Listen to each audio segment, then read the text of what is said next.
una experiencia que tiene que ver con nuestro presidente.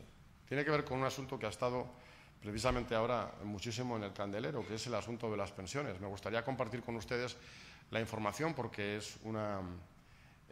bueno, yo creo que muy pocas veces podemos contarlo todo de seguido y yo quiero abusar de su confianza 5 minutos más para dejar, como digo, al protagonista, a quien yo también he venido a escuchar. Primero cuento la anécdota y después cuento qué está pasando con las pensiones, entero, sin cortes, porque lo malo que tiene todo esto es de lo que yo voy a decir hoy no va a salir nada en los telediarios porque va a salir lo que diga nuestro presidente y sus propuestas. Pero en el mejor de los casos, él tiene 10 segundos.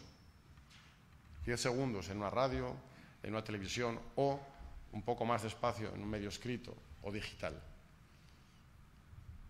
Muchas veces se dice de nuestro partido, mirad, vosotros los del PP acertáis en la economía, pero vendéis las cosas fatal. No las contáis bien. Entonces, es verdad que muchas veces hemos oído eso. Hombre, y es verdad que algo de razón, a lo mejor, en algún momento, lo voy a dejar ahí, pueden tener. Bueno, pues los hemos pillado aquí, yo les voy a contar lo de las pensiones en 5 minutos. Pero bien contado, o al menos a mi manera. Pero antes la experiencia con el presidente. Fue en Moncloa. Yo no había estado en Moncloa nunca. Era alcalde en Vitoria, pero no había estado en Moncloa nunca. El presidente tuvo a bien, en el cambio de la Junta Directiva de la FEM, la Federación Española de Municipios y Provincias, tengo que recurrir a esto porque estoy sin pila ya. Una pequeña comida allí con los alcaldes que habíamos pasado por la FEM y me tocó estar sentado a su lado. Yo tengo muchos defectos, entre otros la imprudencia, porque le pregunté esto al presidente. ¿Cuál ha sido tu peor día en la política? A mí me interesa saber esto porque yo me acuerdo muy bien cuál ha sido mi peor día en la política municipal hasta entonces, perfectamente. Y también los mejores. No los días que inaugurábamos una estación de autobuses o un nuevo palacio de congresos, que también, no. A veces los mejores recuerdos son los de los anónimos, los de ese testimonio, ¿no? De alguien que a lo mejor has hecho algo sin darte cuenta y te lo agradece, o te pega un capón y tienes razón. Pero bueno, no me voy a centrar, al presidente. Y estábamos allí y efectivamente el presidente dijo, el peor día, Javier, el peor día fue el día que tuvimos que ordenar en un papel, bueno, yo creo que eran bastantes papeles, todas las diferentes medidas, acciones, todas ellas difíciles, duras, algunas contra nuestro propio programa electoral, para evitar la intervención. Y estaba allí con la parte económica del gobierno y del partido, esa parte que yo defino también. Sin eso no hay nada más. Pero no solo es eso, está lo otro. Ese mensaje creo que, como lo he dicho ya 6 veces, ha quedado claro. Y estábamos allí y efectivamente le digo, pues tiene que ser difícil. Y se me ocurrió hacer una segunda pregunta, también difícil. Presidente, ¿y qué era lo siguiente en la lista si no hubieseis cuadrado con el anterior punto? ¿Qué era lo siguiente? Que subida, esto, lo otro, quitar, poner. ¿Qué era lo siguiente? Y el presidente dijo, Javier, lo siguiente eran las pensiones. Y también dijo, y esto lo hemos puesto muy abajo en las prioridades porque en otros países lo han puesto antes, se arregla mucho más fácil. 30% de recorte, o hasta 40% en el caso griego, pero bueno, Portugal, Irlanda, bueno, ustedes conocen perfectamente esto. Se acaba el problema, cuadran las cuentas, pero yo no quiero que paguen, nos decía, que paguen justos por pecadores. Nuestros pensionistas, lo único que han hecho en este país, lo único, yo creo que lo grande que han hecho es trabajar por ellos, por su familia y por este país, por España. Y precisamente por eso era lo siguiente que estaba en la lista. En la lista. Yo ese día dije, mira, el presidente, como yo, como el primero, como todos ustedes, también tiene cosas buenas y cosas malas. Ese día dije, ¿ves? Sigue siendo el partido de las personas. Bueno, pues vamos a explicar en 5 segundos el asunto de las pensiones para que, si ustedes lo consideren, lo repitan a su criterio. No como loritos, no pedimos a nadie eso, sino que tomen la información, la digieran, puedan decirme a la salida, Javier, no me has convencido, o no conocía esto, o gracias, o nada. Se pueden ir sin decirme nada porque tampoco pasa nada. Punto número 1. Hoy que se habla tanto de la brecha salarial, que la hay, Hace 2 años, o sea, esta medida está aprobada, no es algo que estemos pensando en hacer. Hace 2 años, la parte económica de nuestro partido impulsó una medida aprobada hace 2 años para que aquellas mujeres que precisamente por eso, porque han sido además de mujeres madres y estaban trabajando y dejaron de trabajar durante un periodo para cuidar a sus hijos, cuando la España era una España siempre de roles separados, nuestras abuelas separados, ellas en casa, ellos y solo ellos trabajan, o duplicados de nuestras madres, ellas también trabajan, pero el cuidado es también y solo de ellas. Ahora estamos en una España más de roles compartidos, espero, yo al menos defiendo eso. Se impulsó una medida para que esas mujeres que tienen menores cotizaciones porque dejaron de trabajar durante un tiempo por el cuidado de sus hijos, cuando llegue la jubilación, que también hay brecha salarial, brecha de pensiones en la jubilación, tuviesen un 5% más de pensiones si habían tenido un hijo, un 10% más si han tenido 2 hijos y un 15% más de su pensión la que les correspondía si tenían 3 o más hijos. Esa medida está aprobada. Hay más de 250.000 mujeres pensionistas en España que han tenido acceso a esa decisión del Gobierno de nuestro presidente y la brecha salarial en pensiones se ha reducido solo por eso en un 13%. Esto no nos lo ha pedido nadie, lo hicimos en el presupuesto, el primero que aprobamos. Segunda cuestión. Es verdad que el 0,25 no es una cantidad aceptable. Yo lo digo porque es que se pueden poner algodones y se puede decir de otra manera. El 0,25 es una medida que se impulsó en un momento crítico. Era subir 0,25 o, como les he contado en la lista, irnos a otro escenario donde no era 0,25, 0,65, era menos 40, menos 30. Estábamos hablando de eso.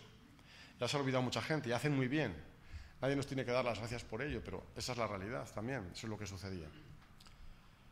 La carta que se envió desde el Ministerio a los pensionistas no era una tomadura de pelo ad hoc de vamos a decirle a la gente que cuesta más el sobre y el sello que lo que subimos de pensión, que es lo que pasaba.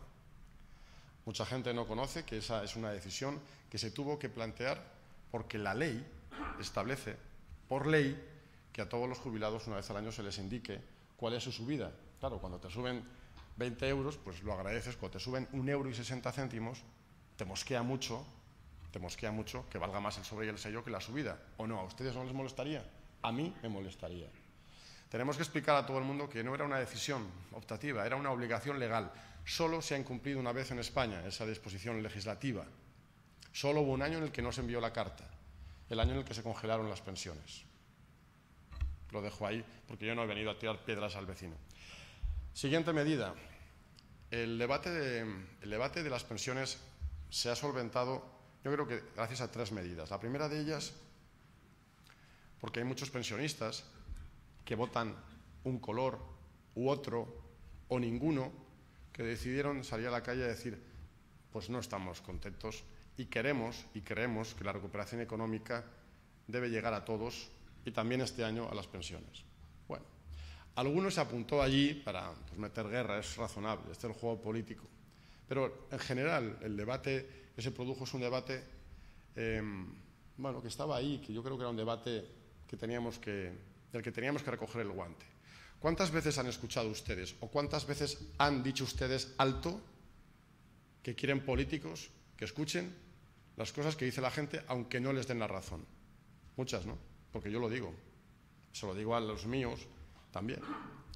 Pues en este caso se hizo un esfuerzo de decir, bueno, efectivamente, han sacado un debate, la recuperación económica tiene que llegar a todos, también a las pensiones.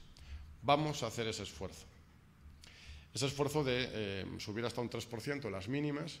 Oye, es que esto, volvemos otra vez a los numeritos. El 3%, ¿qué significa esto? Esto significa que en concreto a una persona, por ejemplo, con una pensión de 675 €, que es la de las más bajas, las hay más bajas por supuesto, pero una pensión baja de esa cantidad, el 0,25 era 1,60, el 3 es 20 €. Mi madre, si tiene esa pensión, sabe cuál es la diferencia. No es gran cosa, no es una pensión alta, no va a saltar de alegría, pero entiende la diferencia. Y desde luego es 2 veces el IPC. Lo digo porque alguno nos pedía, si subís el IPC os apoyamos los presupuestos. Pues no ha sido así, desgraciadamente lo digo. Y en tercer lugar, esa medida, junto con otra medida adicional que era, ¿y si hacemos un esfuerzo de ayudar a la gente con pensiones medias o bajas, no tanto por la subida, sino por la mejora del poder adquisitivo? Esto en general casi nadie se ha enterado, casi nadie. Y vamos a elevar el límite de personas, el límite de renta, por tanto también de personas que no tienen que pagar el IRPF, que están exentos, vamos a subirlo bastante, vamos a dejar a más pensionistas fuera de pagar el IRPF también, y por tanto descubrirán ustedes que una pensión, por ejemplo, de 1.000 euros al mes, 14.000 euros al año, por tanto, 12 meses más las 2 extras, esa persona no va a tener una subida del IPC del 1,7 o del 1,6 solo, ¿no? Esta medida, que tampoco nos la ha pedido nadie, no está ni el PNV pidiéndolo, ni nuestros compañeros de los partidos canarios, ni del Partido de Ciudadanos.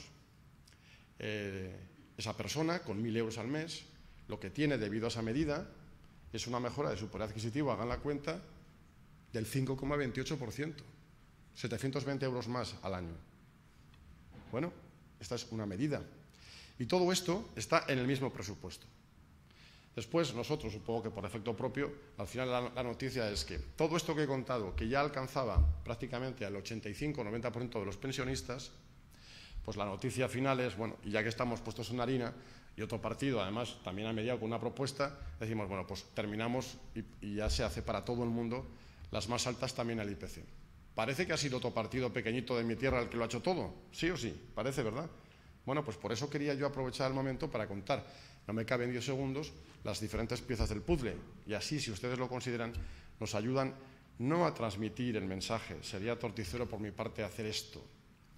Yo no les pido que ustedes cuenten, el PP es muy bueno porque nos ha contado Javier Maroto lo de las pensiones muy bien. No, sería infantil y no tendría ningún sentido. Yo lo que les pido es que traten de ayudarnos a nosotros a que se comprenda el mensaje de que los pensionistas no son moneda de cambio, no es un grupo electoral al que simplemente se les escucha menos que a otros porque salen menos a la calle y solo cuando salen a la calle. Los pensionistas, como cualquier español aquí, es un colectivo de personas que tiene sus problemas, que tiene sus iniciativas, que las canalizan y que a veces, efectivamente, consiguen consensos. En este caso ha sido posible.